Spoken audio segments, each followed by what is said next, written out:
은혜 받으신 하나님 말씀은 마태복음 9장 1절로 8절 말씀입니다. 한번 따라하십니다. 하나님은 인자하시다. 좀 더 크게 하나님은 인자하시다. 하나님이 인자하셔서 예수 그리스도를 세상에 보내십니다. 그리고 예수님이 오셨을 때는 두 가지 권세를 가지고 있어요. 세상을 심판할 권세와 하나는 뭐냐면 죄를 사할 권세를 가지고 오십니다. 심판은 뭐냐면 형벌이라는 뜻이 아니에요. 정죄라는 뜻이에요. 죄를 유죄로 정죄한다 이런 뜻이에요.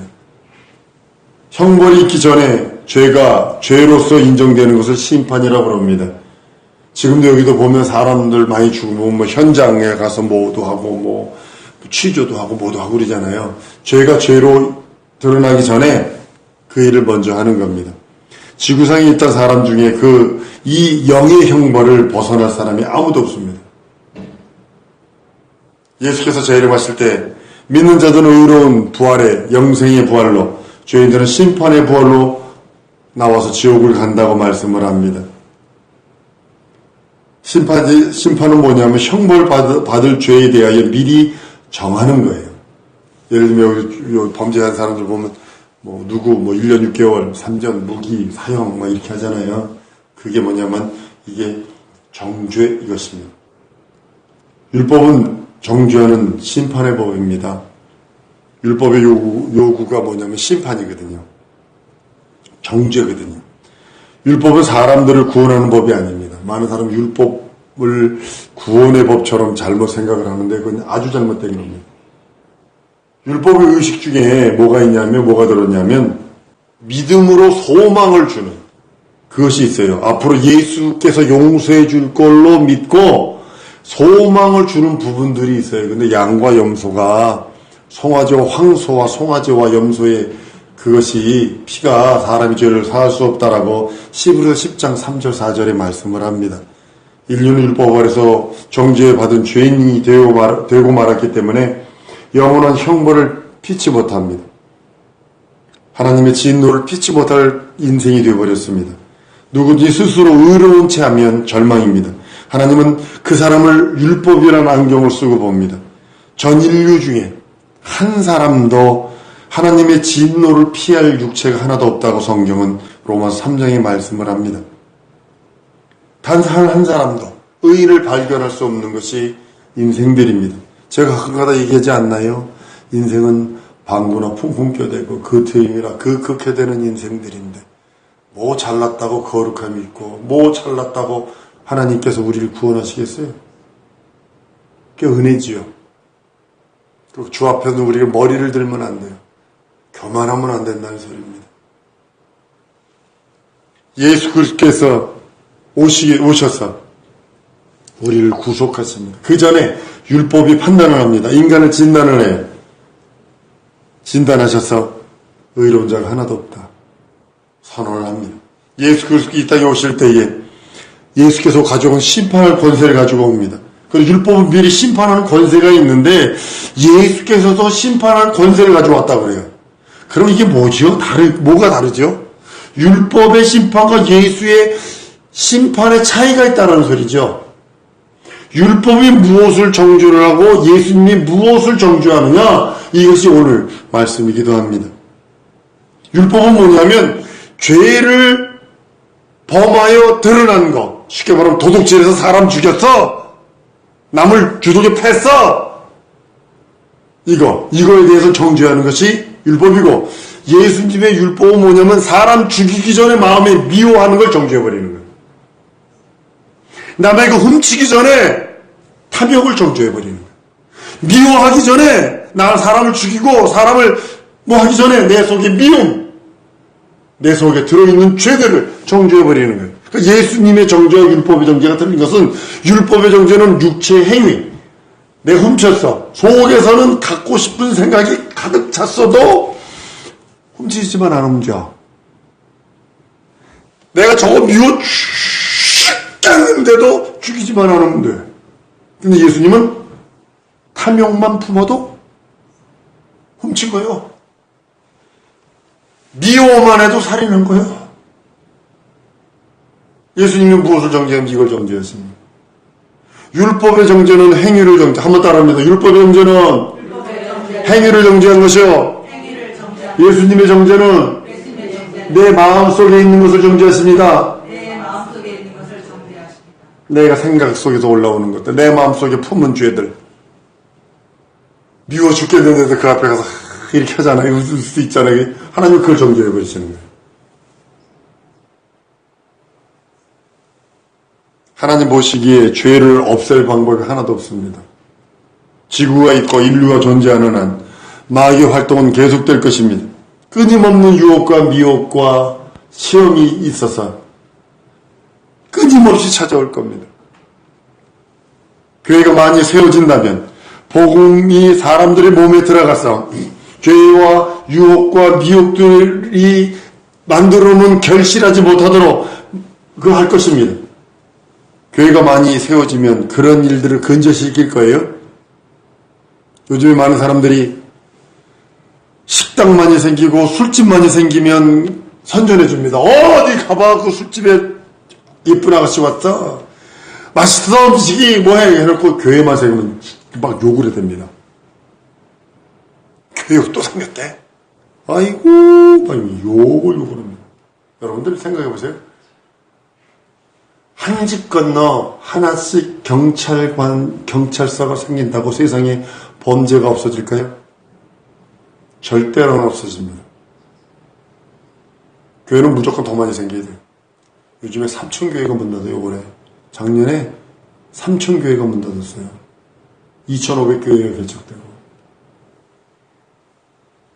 여러분들,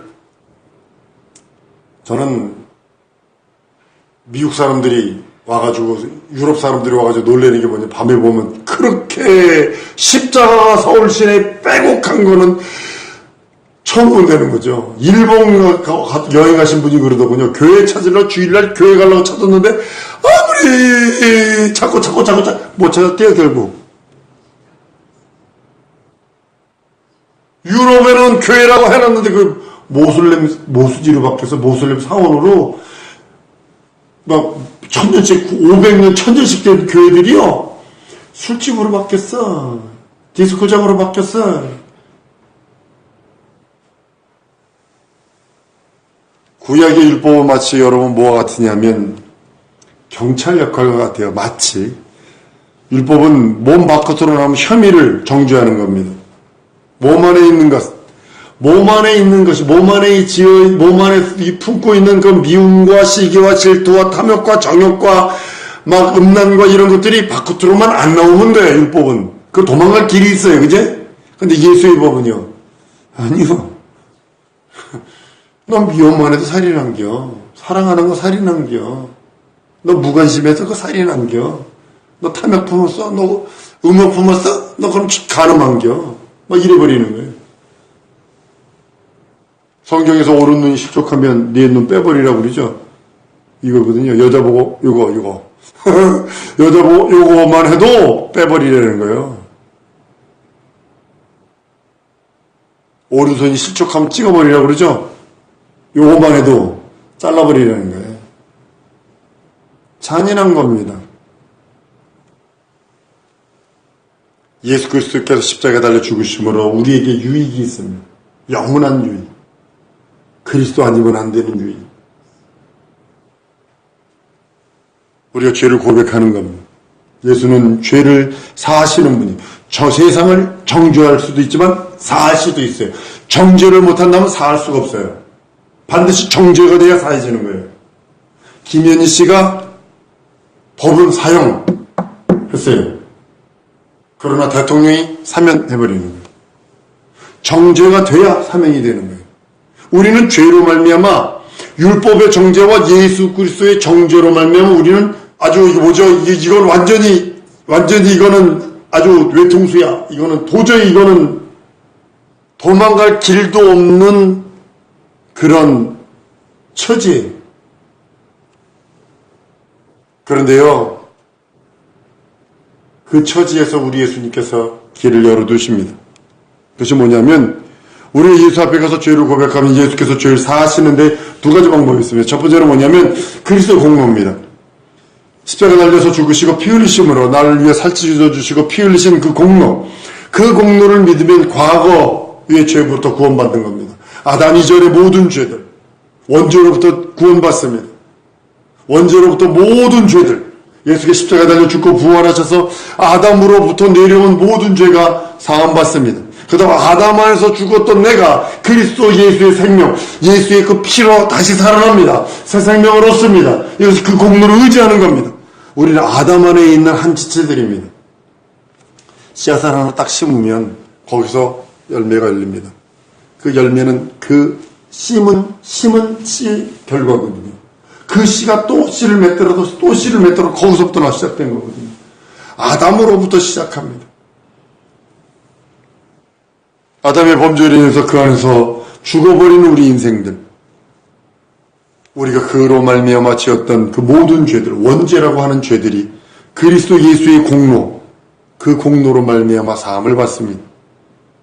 인류는 아담으로 인해 이미 죄인이 되어버렸고 그 영혼이 이미 심판을 받아버렸어요. 영원한 지옥의 그 형벌, 그 지옥의 형벌만 기다리고 있어야 되는 겁니다.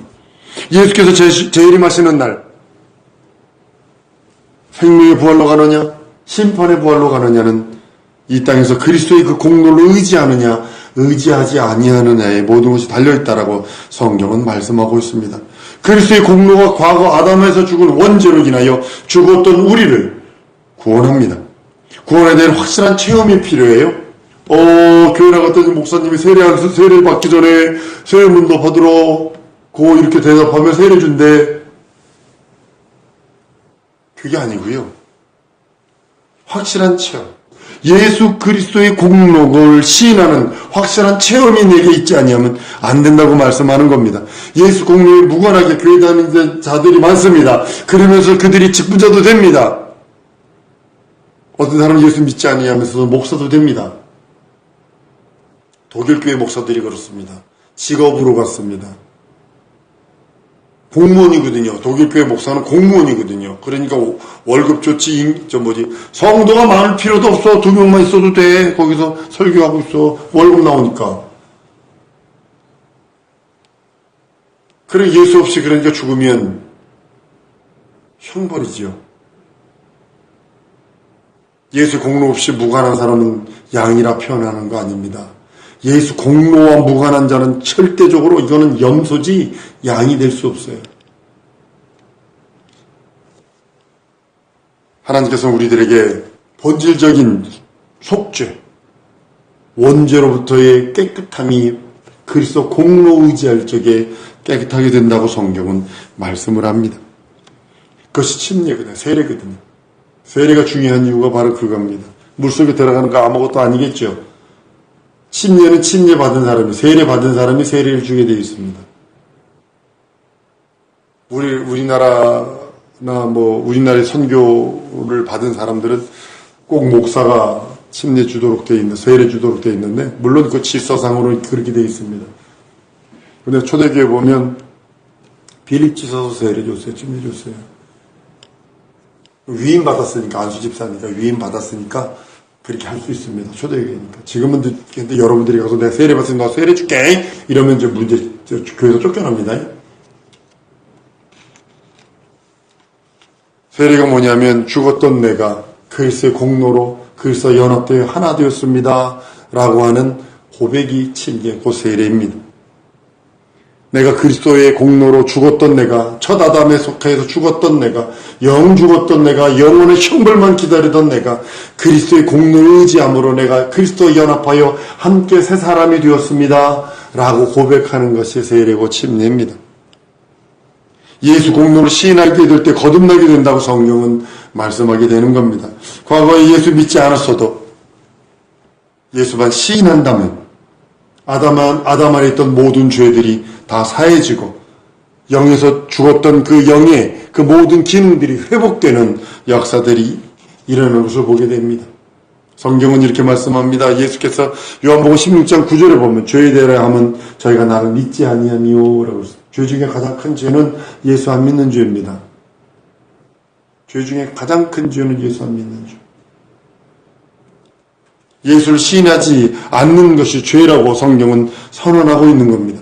우린 예수 그리스도의 공로를 시인함으로 과거에 죽었던 나, 죄에서 다시 살아났다라고 성경은 말씀하고 있는 겁니다. 이것이 원죄로부터의 죄사함입니다. 원죄로부터 죄사함은 그리스도의 공로를 시인하고 그리스도의 공로와 함께 그 고백을 시인하는 것이 뭐냐면 그리스도 입으로 시인하고 몸으로 시인하는 것이 침례예요. 입으로 시인해요. 예수는 내 구세주 내 하나님 내 주로 고백합니다. 죽었던 내가 예수 그리스도를 믿는 믿음으로 내가 다시 살아났습니다. 고백하는 거예요. 그러나 몸으로 고백하는 건 뭐냐면 그와 함께 침례받는 거예요. 세례받는 거예요. 그리스도와 함께 죽었고 그리스도와 함께 연합하여 그리스도와 함께 살았노라고 하는 것입니다. 두 번째는 뭐냐면 죄 고백할 적에 하나님께 사해 주는 방법입니다. 세상 살아갈 적에 순간순간에 얼마나 많은 죄를 짓습니까? 가끔가다 제가 이런 비유를 잘하죠. 하얀 양복을 입고 나 아무 짓도 안 했어. 연탄 공장 한번 쓱 들어갔다 오면 깨끗할까 안 깨끗할까? 나 아무 짓도 안 했어. 연탄 만지지도 않았고 연탄 이렇게 좌에서 우로 옮기지도 않았고 나는 그냥 연탄 공장 한번 이렇게 지나갔다 왔어. 뭐 시커멓게 묻을 겁니다. 제가 신양복이 미국에서 있었거든요. 하얀 양복이. 용기가 안 나서 못 입겠더라고요. 나 그거 입으면 용기가 안 나서 못 입겠던데 와 있어서 제가 입잖아요. 주일날 여기서 설교하고 와이사스 요구서면 설교하고요. 나가지도 않습니다. 딱 벗어놓고 딱 보면 여기가 누래져요. 즉시. 이게 뭐냐면 우리가 얼마나 많은 죄를 져요.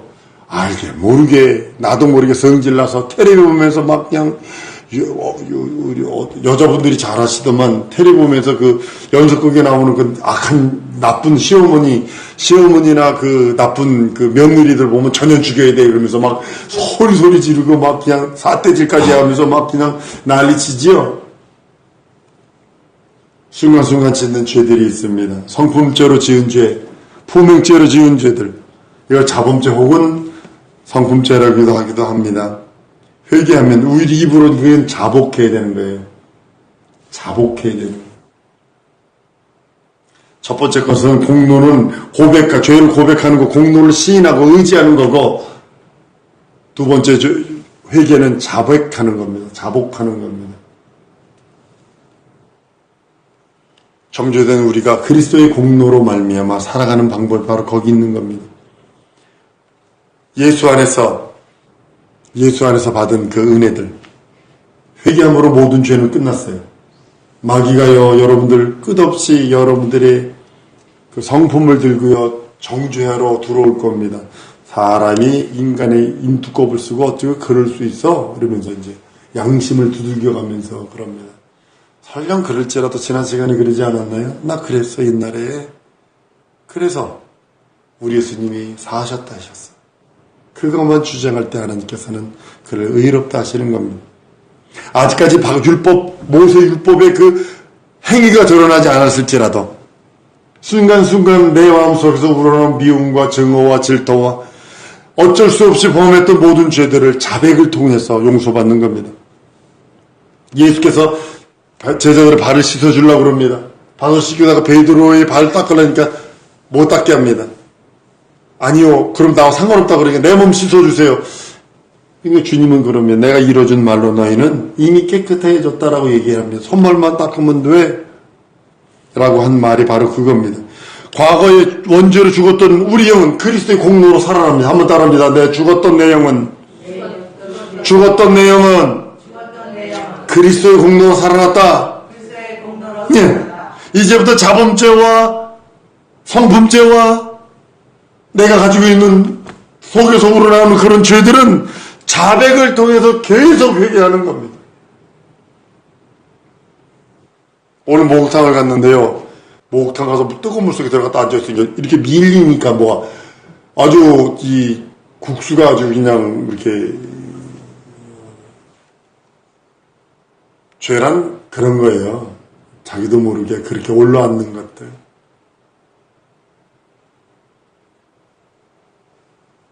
은혜가 여러분 뭐라고 생각하십니까?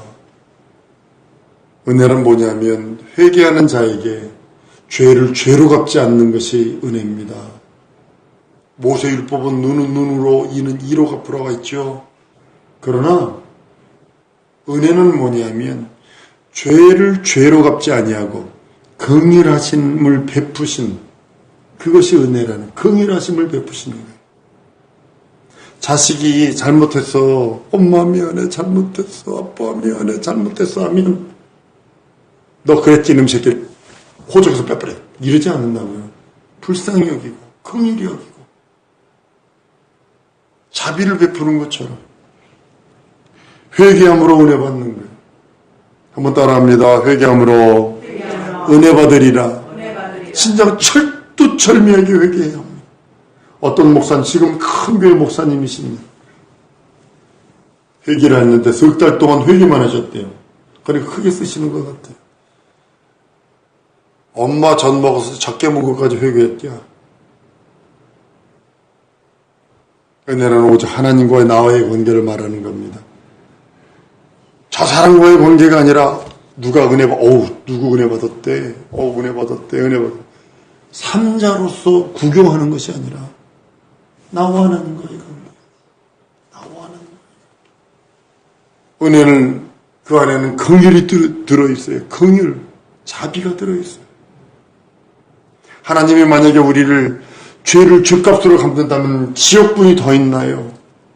그러나 우리에게 긍휼, 불쌍히 여김, 사랑에 어우러져 있는 거예요. 여러분, 긍휼이라는 단어는요, 불쌍히 여김과 사랑이 어우러진 단어가 뭐냐면 긍휼입니다. 하나님이 나를 긍휼히 보시고 하나님 나를 긍휼히 여기시옵소서 이렇게 하나님께 고백하면 하나님 그 뜻 안에는 나를 불쌍히 여기시고 하나님 사랑으로 감싸주세요 라고 하는 뜻이 들어있는 겁니다.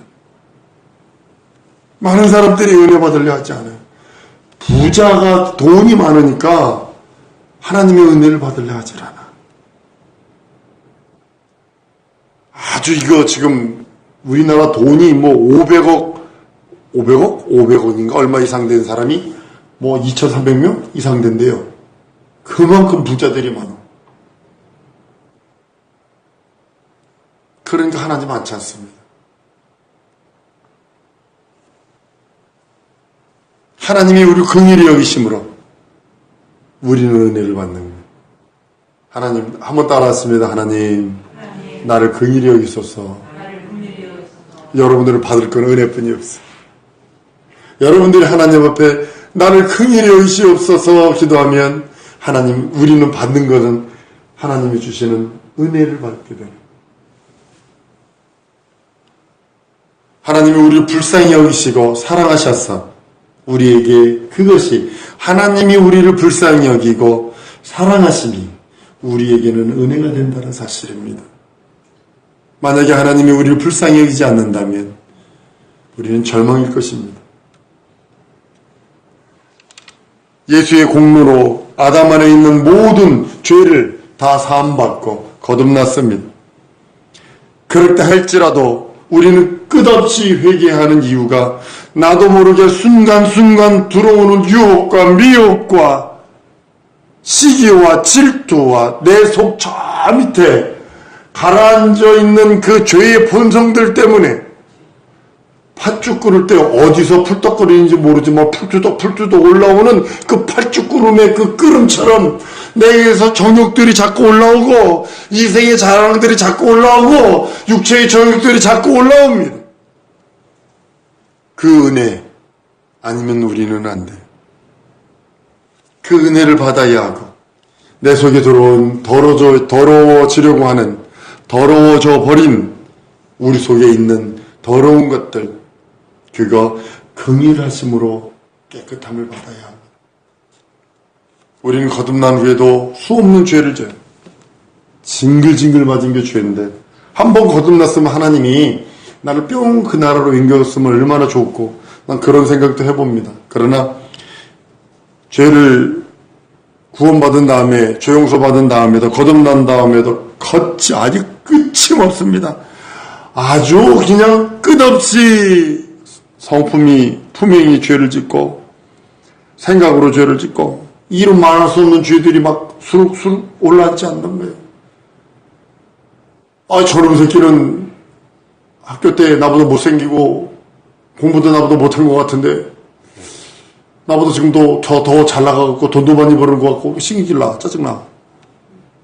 키도 땅값에 조그마한 것이 그러더니 뭐 그럴 수도 있잖아요.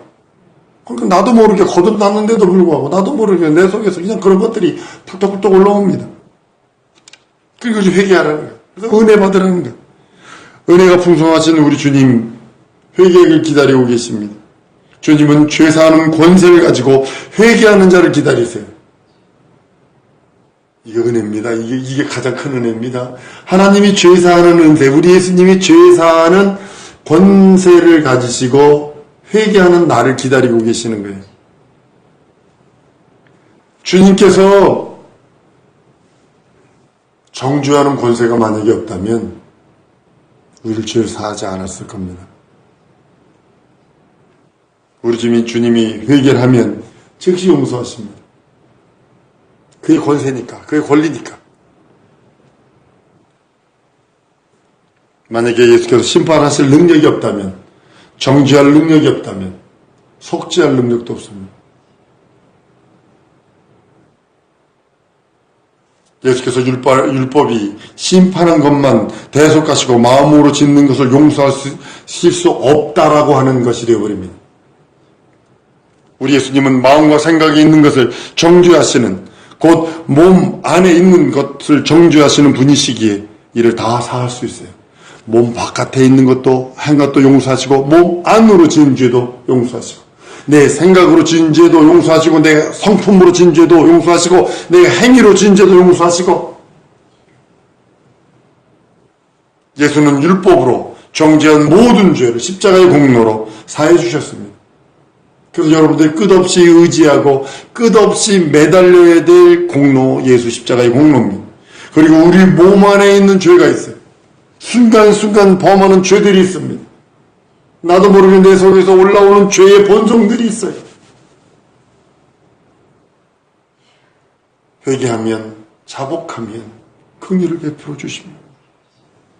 예수의 공로가 과거에 죽었던 죄로부터 구원받게 합니다. 그것을 시인해야 합니다. 우리는 평생, 일평생 이제부터 죄를 짓습니다.